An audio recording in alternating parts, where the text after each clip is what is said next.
Hi there. So in this Ice Cube I intend to explain the internet and why it's relevant in terms of due diligence or due diligence investigations.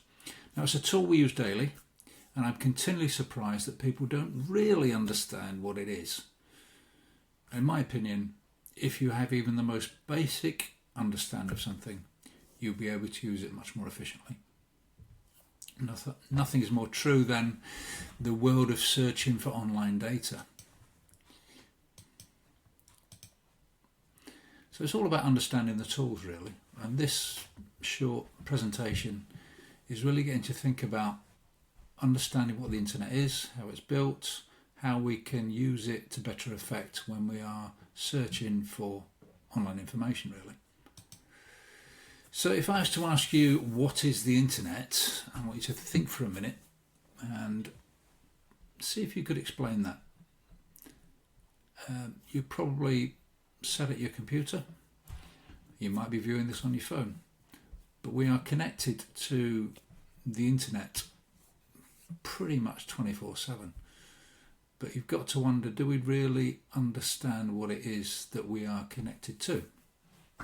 It's a very short history lesson.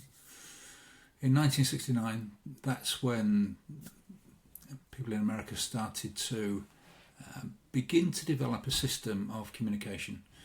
And that was really about some sort of backup, if you like, to conventional systems.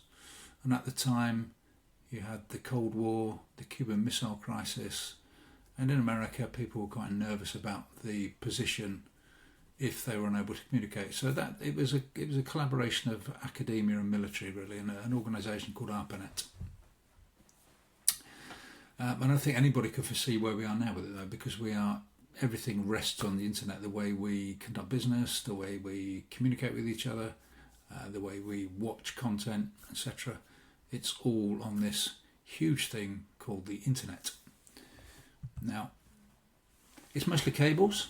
There is a move, of course, to satellite. If you follow Elon Musk and what he's doing with Starlink, but most of it is cables.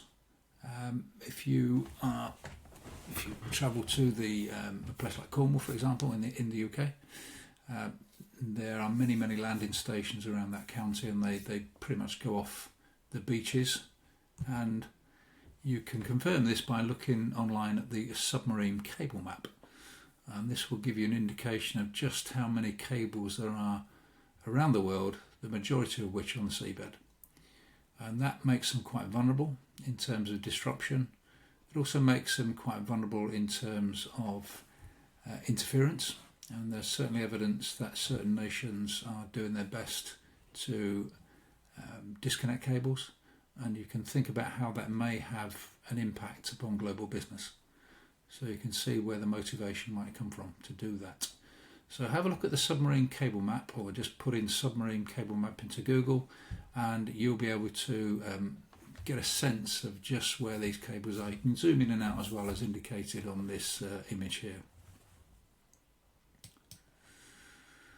Now, often we use the terms web and internet in the same sentence. They're actually different.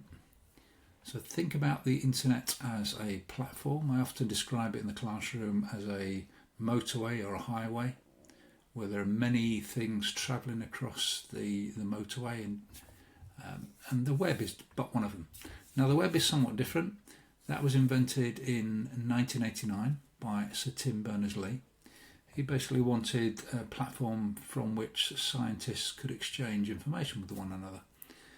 And he also wanted the global population to have access to information. You can read about this online. Created a browser called Mosaic back in the late 80s. And I think, certainly from my memory, I think my first venture onto the internet using a modem was back in the 90s.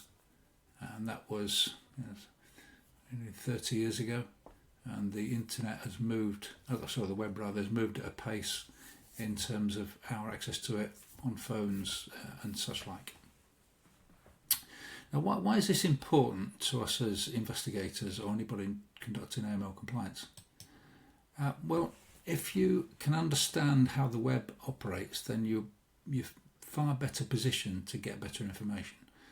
So very, very quickly, the web can be described as a web berg, almost like an iceberg. And at the very tip of that iceberg are the likes of Google. Now they will index certain information from certain sites. It doesn't index all of the web, and that's what is important to understand. Google has a very complex algorithm, like many other search engines, and it will go and search for what it deems to be important to Google. And they're looking for popular sites, content that's going to drive users to their platform. So then they're able to harvest certain information in terms of advertising, etc. So never think that Google is the internet. Never think that Google is the web. Google is a tool that will give you access to certain parts of the web. Now, below that surface is what's known as the deep web. Now, these are often databases that you access by using credentials. If you have a system at your workplace, it might be you log in with your email and a password. Now, when Google and other search engines arrive at that page, they can't get past it because they can't put the credentials in. And there are many other databases, certainly in the world of due diligence, that you would need to log into to get information. And sometimes the page or pages or the website hasn't been indexed at all. It can be hidden. So there's lots of things to understand about what the deep web is, but in my experience, the deep web has given me access to some incredible information that I've not found on Google. Often you can use Google and search engines to signpost you to certain databases.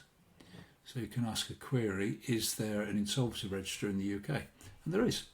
And you can go onto the insolvency register, and what you do is you create what's known as a dynamic web page. You put a search term in, and a result gets sent back to you. And Google doesn't index that because you're asking a query. And then below the deep web is what's known as the dark web. Now, I'm not going to cover the dark web in any detail on this presentation, but you generally access the dark web using Tor, which is the onion router. There are other protocols to do it, but that is deemed to be the most popular.